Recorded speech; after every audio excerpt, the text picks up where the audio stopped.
Battleship Missouri, 53,000-ton flagship of Admiral Halsey's Third Fleet, becomes the scene of an unforgettable ceremony marking the complete and formal surrender of Japan. In the Bay of Tokyo itself, the United States destroyer Buchanan comes alongside, bringing representatives of the Allied powers to witness the final capitulation. General of the Army Douglas MacArthur, Supreme Allied Commander for the occupation of Japan, boards the Missouri. Fleet Admiral Nimitz, Pacific Fleet Commander, and Admiral Halsey welcome MacArthur and his Chief of Staff, General Sutherland, aboard. Admiral Nimitz escorts General MacArthur to the Missouri's veranda deck, where the 20-minute ceremony is to take place.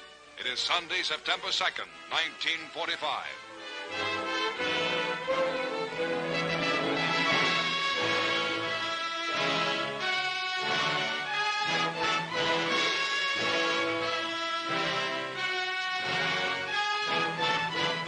Cameramen and reporters of many countries record this historic moment as United Nations military leaders crowd aboard the Missouri and examine souvenir cards bearing the Japanese flag, special mementos of the occasion. And now, in a Navy launch, the Japanese surrender party arrives. They are headed by Agent Mamoru Shigemitsu, Foreign Minister of the Japanese Surrender Cabinet, who was wounded by a Korean patriot in Shanghai years ago and walks on an artificial leg.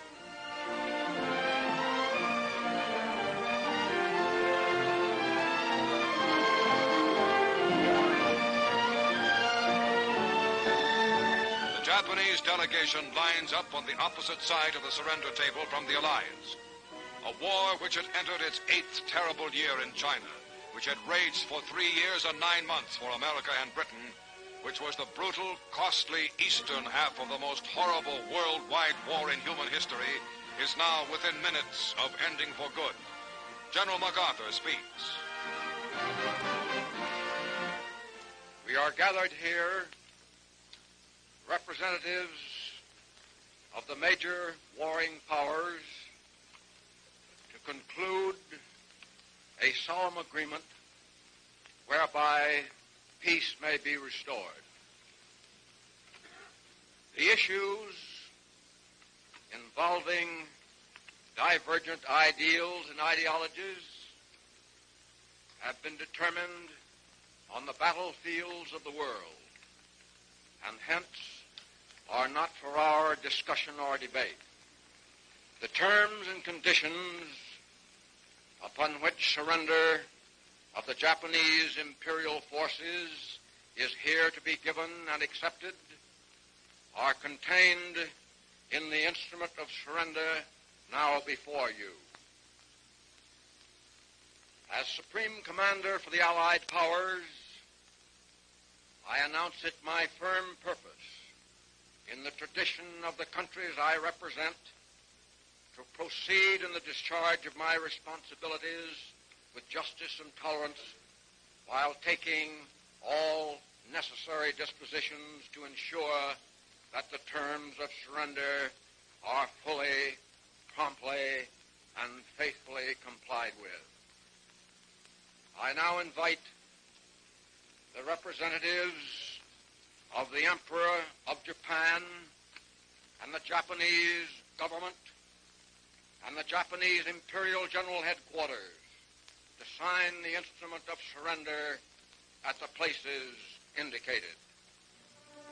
Mr. Shigemitsu comes to the surrender table. These dramatic first pictures were made by newsreel war correspondents and Army and Navy cameramen and were specially flown back from Tokyo. The time is 9:05 a.m. The Japanese have been on board exactly 10 minutes.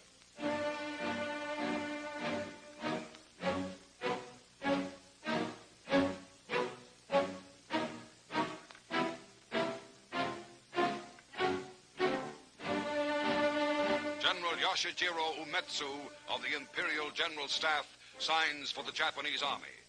The surrender documents by which Japan agrees to lay down arms completely and to obey all Allied orders issued by General MacArthur were printed by the Army on rare parchment found in a basement in ravaged Manila.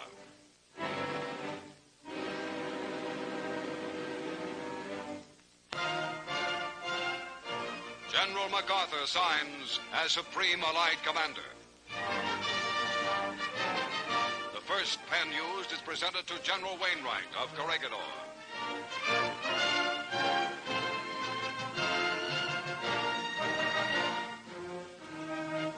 The second pen to British General Percival, commander at the surrender of Singapore.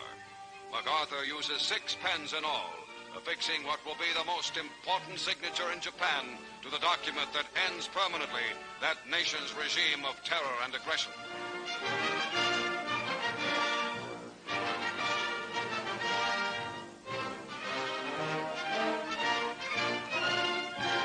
For the forces of the United States itself, Admiral Chester Nimitz signs. Behind Nimitz are the Third Fleet's Admiral Halsey and Admiral Sherman, famed amphibious commander.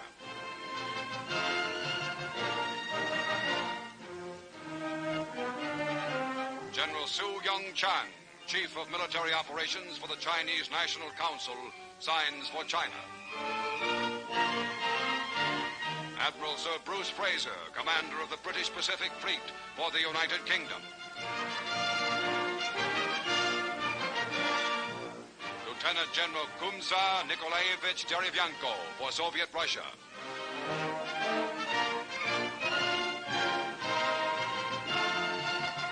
General Sir Thomas Blamey for Australia. Colonel Lawrence Moore Cosgrave for Canada. General Jacques Leclerc, hero of Africa and Paris, for France.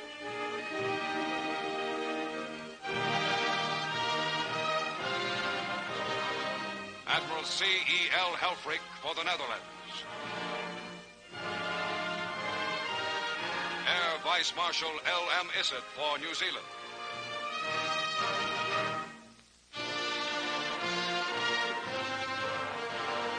Concluding the brief history-making ceremony, General MacArthur expresses a wish.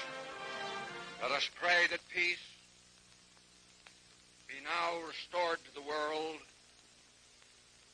and that God will preserve it always. These proceedings are closed. Swarms of United States aircraft fly in formation overhead as the ceremony ends. The final United Nations victory has been won. The war is over. Peace is here.